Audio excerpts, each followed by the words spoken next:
வணக்கம். தினமலர்.com இரவு 8 மணி செய்திகள். முக்கிய நிகழ்வுகள். குஜராத் அருகே மடக்கப்பட்ட பாகிஸ்தான் படகு, அதில் இருந்தவர்களால் வெடிவைத்து தகர்க்கப்பட்டது. மீண்டும் தாக்குதல் நடத்த வந்த பயங்கரவாதிகளா என்று சந்தேகம். சர்வதேச எல்லைப் பகுதியில் கூடுதல் படை குவிப்பு. இந்தியாவின் அதிரடி பதில் தாக்குதலால் பாகிஸ்தான் நடவடிக்கை. ஜெயலலிதா சொத்து குவிப்பு வழக்கு அப்பீல் மனு மீதான விசாரணை ஜனவரி 5ஆம் தேதிக்கு ஒத்திவைப்பு. 12ஆம் தேதிக்கு தள்ளி வைக்க ஜெயலலிதா தரப்பு முன்வைத்த கோரிக்கை நிராகரிப்பு. விரிவான செய்திகள்.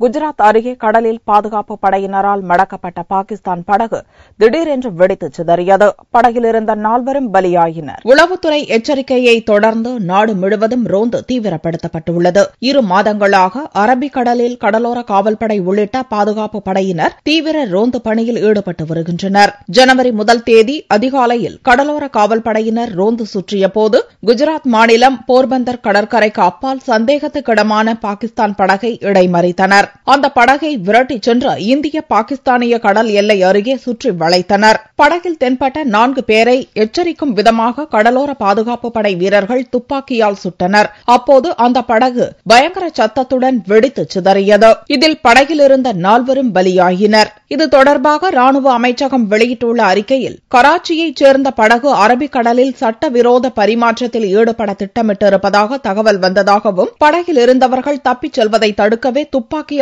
சுட்டதாகவும் விளக்கம் அளிக்கப்பட்டுள்ளது. துப்பாக்கியால் சுட்டதும் படகு திடீரென்று வெடித்து சிதறி கடலுக்குள் மூழ்கிவிட்டதாக கூறப்படுகிறது. படகில் இருந்த வெடிப்பொருட்களை அதில் இருந்தவர்கள் வெடிக்கச் செய்திருக்கலாம் என்றும் கருதப்படுகிறது. படகில் இருந்தவர்கள் யார்? பயங்கரவாதிகளா?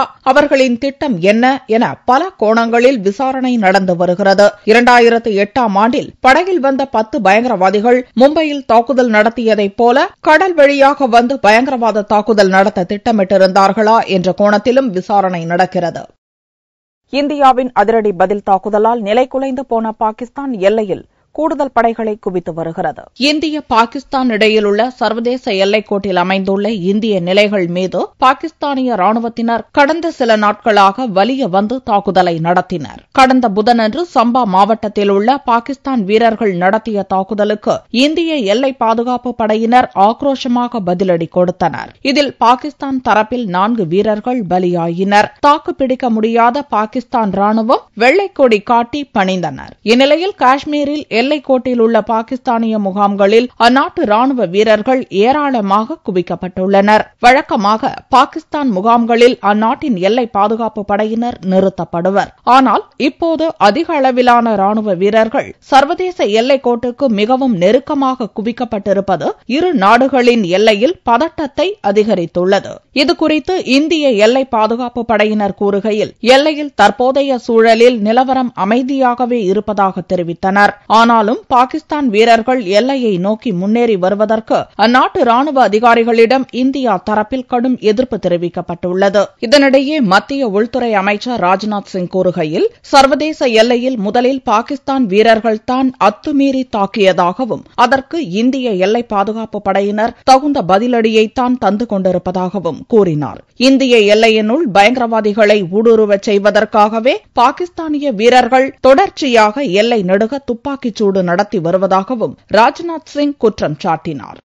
டெல்லி அருகே நொய்டாவில் 2 பயங்கரவாதிகள் கைது செய்யப்பட்டுள்ளனர். அவர்களின் சதி திட்டங்கள் முறியடிக்கப்பட்டுள்ளன. தலைநகர் டெல்லிக்கு மிக அருகே உத்தரப்பிரதேச மாநில எல்லையில் அமைந்துள்ளது நொய்டா. 2 மாநில எல்லையில் அமைந்துள்ள பகுதியில் ஒரு வீட்டில் சந்தேகத்துக்கிடமான முறையில் தங்கியிருந்த அப்துல் அசீஸ், ரஹத்துல்லா என்ற 2 ஆசாமிகளை போலீசார் கைது செய்தனர். ஒருவன் வங்கதேச நாட்டைச் சேர்ந்தவன், இன்னொருவன் உத்தரப்பிரதேசத்தைச் சேர்ந்தவன். மேற்குவங்க மற்றும் உத்தரப்பிரதேச போலீசார், உளவுத்துறையினர் அடங்கிய கூட்டுப்படையினரின் நடவடிக்கைகளால் 2 பயங்கரவாதிகளும் பிடிபட்டுள்ளனர். மேற்குவங்க மாநிலம் பர்த்வான் நகரில் கடந்த ஆண்டு அக்டோபர் 2ஆம் தேதி நடந்த குண்டுவெடிப்பில் இவ்விரு பயங்கரவாதிகளுக்கும் தொடர்பிருப்பதாக சந்தேகிக்கப்படுகிறது. அவர்களிடம் நடத்திய விசாரணையில் இருவரும் ஜமாத் அல் முஜாஹிதீன் எனும் வங்கதேச பயங்கரவாத அமைப்பைச் சேர்ந்தவர்களாக இருக்கலாம் என்ற சந்தேகம் வலுத்துள்ளது. இருவரின் லேப்டாப் போலீசார் சோதனையிட்ட போது இந்தியாவின் பல்வேறு நகரங்களில் குண்டுவெடிப்புகளை நடத்த சதித்திட்டம் தீட்டியிருந்ததும் தெரியவந்தது.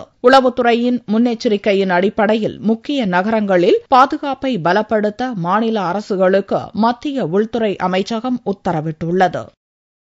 சொத்து குவிப்பு வழக்கில் ஜெயலலிதாவின் மேல்முறையீட்டு மனு மீதான விசாரணையை கர்நாடக உயர்நீதிமன்றம் ஜனவரி 5ஆம் தேதிக்கு ஒத்திவைத்துள்ளது. சொத்து குவிப்பு வழக்கில் 4 ஆண்டுகள் சிறை தண்டனை பெற்ற தமிழக முன்னாள் முதல்வர் ஜெயலலிதா, அவரது தோழி சசிகலா, இளவரசி VN சுதாகரன் ஆகியோர் பெங்களூர் சிறப்பு நீதிமன்ற தீர்ப்பை எதிர்த்து கர்நாடக உயர்நீதிமன்றத்தில் அப்பீல் செய்தனர். உச்சநீதிமன்றத்தின் உத்தரவின் பேரில் 4வரின் மேல்முறையீட்டு மனுக்களை நீதிபதி CR குமாரசாமி தலைமையிலான சிறப்பு அமர்வு விசாரிக்கும் என்று கர்நாடக உயர்நீதிமன்றம் வியாழனன்று அறிவித்தது. இந்நிலையில் மேல்முறையீட்டு மனுக்கள் மீதான விசாரணை வெள்ளியன்று கர்நாடக உயர்நீதிமன்றத்தில் எடுத்துக் கொள்ளப்பட்டது. நீதிபதி குமாரசாமி விடுப்பில் இருப்பதால் அவருக்கு பதிலாக நீதிபதி பில்லப்பா வழக்கை விசாரித்தார். அப்போது ஜெயலலிதா தரப்பு வக்கீல் P. குமார் ஆஜராகி தங்களுக்கு 10 நாள் அவகாசம் வேண்டுமெனவும், எனவே வழக்கு விசாரணையை ஜனவரி 12ஆம் தேதிக்கு ஒத்திவைக்க வேண்டும் என்றும் கோரினார். அதை நிராகரித்த நீதிபதி பில்லப்பா வழக்கு விசாரணையை ஜனவரி 5ஆம் தேதிக்கு ஒத்திவைப்பதாக அறிவித்தார். இதனால் மேல்முறையீட்டு மனுக்கள் மீதான விசாரணை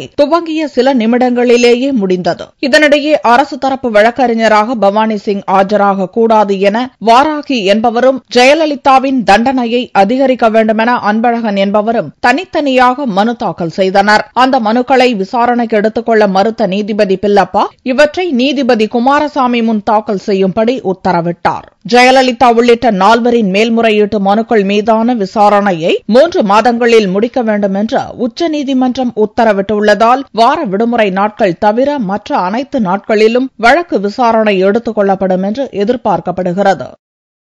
போக்குவரத்து தொழிலாளர்கள் சம்பள ஒப்பந்த பேச்சு நடத்துவதற்கு 11 பேர் கொண்ட குழுவை அமைத்து தமிழக அரசு உத்தரவிட்டுள்ளது. ஊதிய ஒப்பந்த பேச்சுவார்த்தையை துவங்க வேண்டும் என்பன உள்ளிட்ட கோரிக்கைகளை வலியுறுத்தி கடந்த மாதம் 28ஆம் தேதி முதல் போக்குவரத்து கழக தொழிலாளர்கள் 4 நாட்களாக வேலை நிறுத்த போராட்டத்தில் ஈடுபட்டனர். போக்குவரத்துத்துறை அமைச்சர் செந்தில் பாலாஜி நடத்திய பேச்சுவார்த்தையை தொடர்ந்து போராட்டம் வாபஸ் பெறப்பட்டது. பேச்சுவார்த்தையில் உறுதியளித்தபடி 12வது ஊதிய ஒப்பந்த பேச்சுவார்த்தை நடத்துவதற்கான குழுவை தமிழக அரசு நியமித்துள்ளது. இக்குழுவில் நிதித்துறை கூடுதல் செயலாளர் உமாநாத், சென்னை மாநகர போக்குவரத்து கழக நிர்வாக இயக்குநர், அரசு விரைவு போக்குவரத்து கழகம் மற்றும் விழுப்புரம், சேலம், கோவை, கும்பகோணம், மதுரை, நெல்லை அரசு போக்குவரத்து கழக நிர்வாக இயக்குநர்கள், தமிழ்நாடு போக்குவரத்து வளர்ச்சி நிறுவன இணை நிர்வாக இயக்குநர், சென்னை போக்குவரத்து துறை அலுவலக முதுநிலை துணை மேலாளர் ஆகிய 11 பேர் உறுப்பினர்களாக நியமிக்கப்பட்டுள்ளனர். தமிழக அரசின் கூடுதல் தலைமைச் செயலாளர் பிரபாகர ராவ் வெளியிட்டுள்ள உத்தரவில் இத்தகவல்கள் தெரிவிக்கப்பட்டுள்ளது. கிருஷ்ணகிரி அருகே லாரி மீது மோதிய கார் தீப்பிடித்து 2 பேர் உடல் கருகி உயிரிழந்தனர். காங்கேயத்திலிருந்து கொப்பரை தேங்காய் ஏற்றிய லாரி ஒன்று வெள்ளிக்கிழமையன்று அதிகாலை கிருஷ்ணகிரி வழியாக வந்தது. கூட்ரோடு அருகே லாரி வந்தபோது அங்கிருந்து மேம்பாலத்திலிருந்து இறங்கிய கார் லாரியின் டீசல் டேங்க் மீது மோதியது. இதனால் கார் மற்றும் லாரி மீது தீப்பிடித்தது. இந்த விபத்தில் காரில் பயணம் செய்த ஒரு பெண் மற்றும் ஆண் இருவரும் உடல் கருகி உயிரிழந்தனர். லாரி ஓட்டுநர் தப்பியோடிய நிலையில் தகவல் அறிந்து சம்பவ இடத்திற்கு விரைந்து வந்த கிருஷ்ணகிரி மற்றும் பர்கூர் தீயணைப்புத் துறையினர் தீ மேலும் பரவாமல் அணைத்தனர். அதிகாலை நடந்த இந்த விபத்தால் சேலம் பெங்களூர் சாலையில் போக்குவரத்து பாதிக்கப்பட்டது. விபத்து குறித்து வழக்கு பதிவு செய்த போலீசார் காரில் இருந்த குழந்தையும் இறந்திருக்கலாம் என்றும் இறந்தவர்கள் குறித்து விசாரணை மேற்கொண்டு வருவதாகவும் தெரிவித்தனர். திருச்சியில் காணாமல் போன 4 வயது சிறுமி 2 நாட்களுக்கு பிறகு கல்குவாரி குட்டையிலிருந்து சடலமாக மீட்கப்பட்டிருக்கிறாள். திருச்சி துவாக்குடி மலைப்பகுதியைச் சேர்ந்த முனியப்பனின் 4 வயது மகள் இன்பரசி கடந்த 30ஆம் தேதி வீட்டு முன் விளையாடிய போது காணாமல் போனாள். புகாரின் அடிப்படையில் போலீசார் விசாரணை நடத்தி வந்த நிலையில் இன்பரசி மலைப்பகுதியில் உள்ள கல்குவாரி குட்டையில் வெள்ளியன்று சடலமாக மிதப்பதாக தகவல் கிடைத்தது. தீயணைப்புத் துறையினர் உதவியுடன் குழந்தையை மீட்ட போலீசார் பிரேத பரிசோதனைக்காக அரசு மருத்துவமனைக்கு அனுப்பி வைத்தனர். நேற்று போய் அந்த இன்ஸ்பெக்டர் ஒரு 10 பேராட்டு போய் கேட்டுங்க. அந்த பொம்பளை மேலதான் எல்லாருமே சந்தேகமாக்குது. அவங்க ஏன் வெளியே விட்டா குழந்தை உயிருக்கு ஆபத்து ஆயிருன்னு சொல்லி கேட்டுங்க. நீங்க ஆதார் சாட்சி கொண்டாங்க, நாங்க கேட்டாச்சு, அவங்க வீடு எல்லாம் உடச்சு பார்த்தாச்சு, கிடைக்கல. இதுக்கு மேல எங்களால என்ன பண்ண, நாங்களும் தேடிட்டு தான் இருக்கிறோங்க. காலையில அந்த பொம்பளை வந்து கூட்டின்னு போய் இங்க பாடி இருக்குதுன்னு நாங்க போன் பண்ணி சொன்ன பின்னாடி தாங்க போலீஸ்காரர் வராருங்க. நாங்க இறங்கி கீழே பாடி எங்காலுங்க நாங்க பார்த்து பின்னாடி போலீஸ்கார் வராங்க. அதுக்கு பின்னாடி வந்து அந்த பொம்பளை அடிக்கவே நாங்க உயிர் போயிடுச்சுன்னா யாரு பதில் சொல்றதுன்னு சொல்லி வந்து பேசுறாருங்க. அந்த குழந்தைய அந்த குழந்தை உயிர் போயிடுச்சேன்னு எங்க அந்த பொம்பளைக்கு உயிர் போயிடுச்சேன்னு பாடு வைக்கிறாங்களே.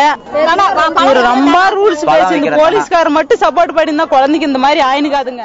சிறுமி கொலை செய்யப்பட்டிருக்கலாம் என்ற கோணத்தில் விசாரணை நடந்து வருகிறது. குழந்தை கடத்தல் வழக்குகளில் தொடர்புடைய துவாக்குடியைச் சேர்ந்த தனம் என்ற பெண்ணிடம் போலீசார் விசாரணை நடத்தி வருகின்றனர். மும்பையில் மின்சார ரயில் போக்குவரத்தில் கடும் தாமதம் ஏற்பட்டதால் ஆவேசமடைந்த ஆயிரக்கணக்கான பயணிகள் வன்முறையில் ஈடுபட்டனர். மும்பையில் பல்வேறு வழித்தடங்களில் மின்சார ரயில்கள் இயக்கப்படுகின்றன. சத்ரபதி சிவாஜி ரயில் நிலையத்திலிருந்து தானே செல்லும் மத்திய தடத்தில் தகுர்லி ரயில் நிலையத்தில் வெள்ளியன்று காலை மின்சார வயர் அறுந்து விழுந்தது. இதனால் அடுத்தடுத்து வந்த ரயில்கள் மிதமிஞ்சிய தாமதமாக இயக்கப்பட்டதால் ஆவேசமுற்ற பயணிகள் தானேயில் உள்ள திவா ரயில் நிலையத்தில் தண்டவாளத்தில் இறங்கி திடீர் ரயில் மறியல் போராட்டத்தில் ஈடுபட்டனர். தாமதமாக வந்த ரயில்கள் மீது கற்களை வீசினர். இதில் என்ஜின் டிரைவருக்கு மண்டை உடைந்ததால் போராட்டக்காரர்களை விரட்டியடிக்க போலீசார் தடியடி நடத்தினர். இதனால் ஆவேசமுற்ற பயணிகள் ரயில் நிலையத்தில் உள்ள அலுவலகத்தை சூறையாடினர். அதோடு ரயில் நிலையத்துக்கு வெளியில் நின்றிருந்த போலீஸ் வேனையும் தீயிட்டு கொளுத்தினர். இதன் காரணமாக தானே கல்யாண் தடத்திலும் தானே சத்ரபதி சிவாஜி ரயில் நிலையம் இடையிலான தடத்திலும் ரயில் போக்குவரத்து கடுமையாக பாதிக்கப்பட்டது. ரயில்கள் ஓடாததால் பல்லாயிரக்கணக்கான பயணிகள் கடும் அவதிக்குள்ளாயினர். மகாராஷ்டிர முதல்வர் தேவேந்திர பட்னவிஸ் மற்றும் மத்திய ரயில்வே அமைச்சர் சுரேஷ் பிரபு ஆகியோர் துரித நடவடிக்கைகள் எடுத்ததன் பலனாக பிற்பகல் 2 மணிக்கு மேல் ரயில் போக்குவரத்து சகஜ நிலைக்கு திரும்பியது. சென்னையில் மாநகராட்சி பள்ளிகள் மூடப்பட்டு வருவதை கண்டித்து போராட்டம் நடத்த உள்ளதாக மார்க்சிஸ்ட் கம்யூனிஸ்ட் கட்சி மாநில செயலாளர் ராமகிருஷ்ணன் தெரிவித்துள்ளார். மார்க்சிஸ்ட் கம்யூனிஸ்ட் கட்சியின் மாநில செயலாளர் ஜி ராமகிருஷ்ணன் வெள்ளியன்று தீநகரில் உள்ள கட்சி அலுவலகத்தில் செய்தியாளர்களை சந்தித்தார். அப்போது சென்னையில் மாநகராட்சி பள்ளிகள் மூடப்பட்டு வருவதை கண்டித்து வரும் 7ஆம் தேதி மாநகராட்சியை முற்றுகையிடும் போராட்டத்தில் ஈடுபட உள்ளதாக அவர் கூறினார். அரசு பள்ளிகள் மூடப்பட்டால் சென்னை மாநகரத்தில் இருக்கக்கூடிய அந்த நகர்ப்புற ஏழைகளுக்கு அந்த குழந்தைகளுக்கு எதிர்காலம் என்பது கேள்விக்குறியாகும். தமிழ்நாடு முழுவதும் இதே நிலைமை தான். தமிழ்நாடு முழுவதும் கிட்டத்தட்ட ஒரு 1000 அரசு பள்ளிகள் மூடப்பட்டிருக்கு.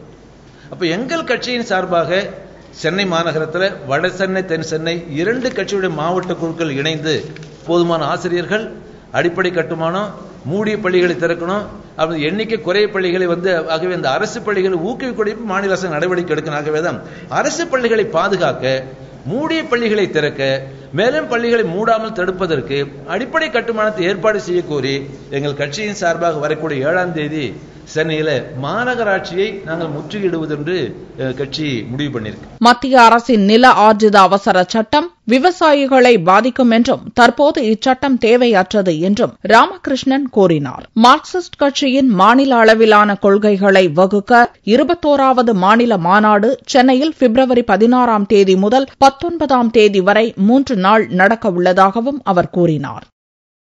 சர்வதேச மாற்றுத்திறனாளிகள் தினத்தை முன்னிட்டு நெல்லையில் மனித சங்கிலி நிகழ்ச்சி நடந்தது. உலக மாற்றுத்திறனாளிகள் தினம் ஆண்டுதோறும் டிசம்பர் 3ஆம் தேதி கடைபிடிக்கப்படுகிறது.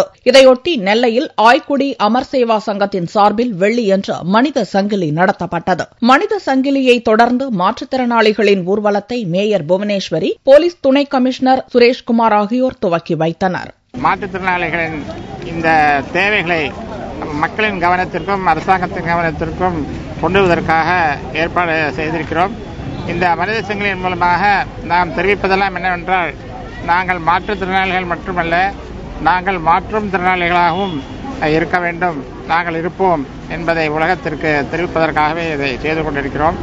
இதற்கு அனைவருடைய ஒத்துழைப்பும் ஆசையும் நாங்கள் கேட்டுக்கொள்கிறோம். பார்வதி சேஷ மஹாலில் ஊர்வலம் நிறைவடைந்தது. இந்த ஊர்வலத்தில் மாற்றுத்திறனாளிகள் 100கணக்கானோர் கலந்து கொண்டனர். தங்கத்தின் விலை வெள்ளியன்று சவரனுக்கு 8 ரூபாய் குறைந்திருந்தது. ஒரு சவரன் தங்கம் 20,184 ரூபாய்க்கு விற்பனையானது. 1 கிராம் ஆபரண தங்கம் 2,523 ரூபாயாக இருந்தது. வெள்ளி கிராமுக்கு 20 காசுகள் உயர்ந்து 1 கிராம் 38 ரூபாய் 70 காசுகளுக்கு விற்பனையானது. பார் வெள்ளியின் விலை 36,205 ரூபாயாக இருந்தது. கோவை குருடம்பாளையம் ஊராட்சியில் தன்னிறைவு திட்டத்தின் மூலம் மேட்டுப்பாளையம் சாலையில் 118 சூரிய ஒளி விளக்குகள் பொருத்தப்பட்டுள்ளன. கோவை மேட்டுப்பாளையம் சாலை அகலப்படுத்தப்பட்ட நிலையில் குருடம்பாளையம் ஊராட்சி நிர்வாகம் சார்பில் சாலைகளில் சூரிய ஒளி விளக்குகள் பொருத்த திட்டமிடப்பட்டது. தேசிய நெடுஞ்சாலைத்துறையிடம் அனுமதி பெற்று மேட்டுப்பாளையம் சாலையில் வடமதுரையிலிருந்து குமாரபுரம் வரை சூரிய ஒளியில் இயங்கும் 118 விளக்குகள் பொருத்தப்பட்டுள்ளன. இந்த விளக்குகள் மூலம் இரவு முழுவதும் சாலையில் வெளிச்சம் இருப்பதாகவும் இதனால் விபத்துக்கள் குறைந்துள்ளதாகவும் ஊராட்சி தலைவர் ரவி தெரிவித்தார். சோலார் லைட் அமைச்சதுனால நெடுஞ்சாலையில் பார்த்தீங்கன்னா எந்த ஒரு சாலை விபத்துகளும் ஏற்படுவதில்லை.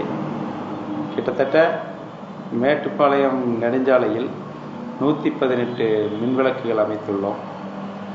இதனால் எங்களுக்கு மாதத்திற்கு ஒரு 3 லட்சம் ரூபாய் மின் தேவை குறைக்கப்படுகிறது. ரெண்டாவது, அந்த பேட்டரி யாரும் திருட்டு போகாமல் இருக்கிறதுக்காக ஒரு தொழில்நுட்பத்தோடு தான் செயல்படுத்தியிருக்கோம். கீ போட்டு லாக் பண்ணிட்டாங்கன்னா அதை யாரும் கழட்ட முடியாது.